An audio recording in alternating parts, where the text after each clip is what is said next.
Necromancers are conniving individuals who have never been happy with their mortal spans, dabbling with dark and forbidden lore in a damned quest for power and the means to escape death. And so they scour the lands in search of blasphemous tomes that contain the secrets of Nagash. Most necromancers begin their vile careers in seclusion, or even as valued members of society, but once discovered, those not apprehended by the witch hunters may find themselves on the run and inevitably drawn to Sylvania. Vampires see necromancers as willing and pitiful servants, although a few have dared challenge the midnight aristocracy itself for supremacy. However, once in a vampire service, they are more likely damned than not, for vampires are loath to lose a useful minion. Those they no longer have use for may well end up serving in a more zombified state.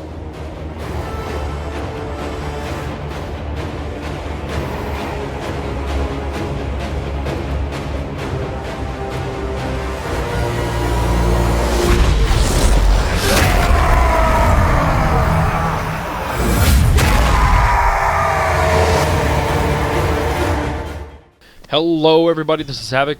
Welcome to yet another video on Total War Warhammer with the vampire accounts. This time introducing the Master Necromancer. I'm going to read from the description that Total War gives below their video. You saw the small little unit spotlight. Drifting between the living and the dead, a Master Necromancer summons undead minions to fight enemies on his behalf. Necromancers are amongst the most cursed of all those who practice the magical arts, for they have exchanged their humanity for the ability to raise the dead and command them to wage war upon the living. Strange as it may seem, these depraved madmen have made this dread pact willingly. At the heart of each necromancer's morbid obsession is the need to subjugate and punish those who have persecuted him in the past, regardless of the cost. As a man follows the dark path of the necromancer, he becomes ever more detached from his mortal roots. Morbidly questing after the secrets of death, the necromancer, deeply steeped in the lore of the dead, stands on the threshold between worlds, neither wholly alive nor one of the undead. His body twisted with unholy power, his mind seared by the horrors he had witnessed. A necromancer often has more in common with his lurching, moaning minions than with the living he seeks to slay. So necromancers obviously are men who have delved into the dark arts. They can kind of follow two paths.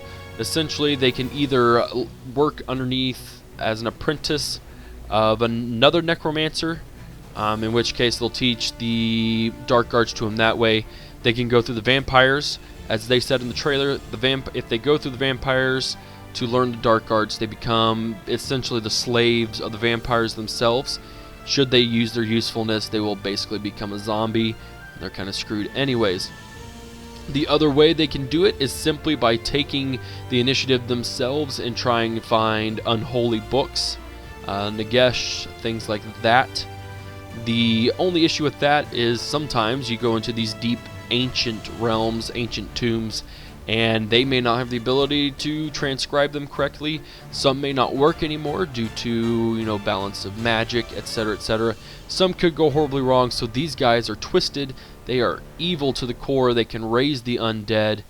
They are seeking both vengeance against those who have slighted them in the past, as well as the want and desire to live forever, essentially. They don't want to die. But they do, the longer and more evil they become, the less human they become. A little more disgusting. As you saw there, it's a pretty nasty looking dude. So yeah, that's the unit spotlight. Quick and easy, quick and simple. They will be fun to use. Obviously, they can summon the dead. We'll see what other powers that they will have. So that will be the end of the video. If you liked it, give it a thumbs up. If you haven't already, hit that subscribe button. Thank you guys for watching. Follow me on Twitch, Twitter, and Facebook. This is Havoc, and I am out of here. Peace.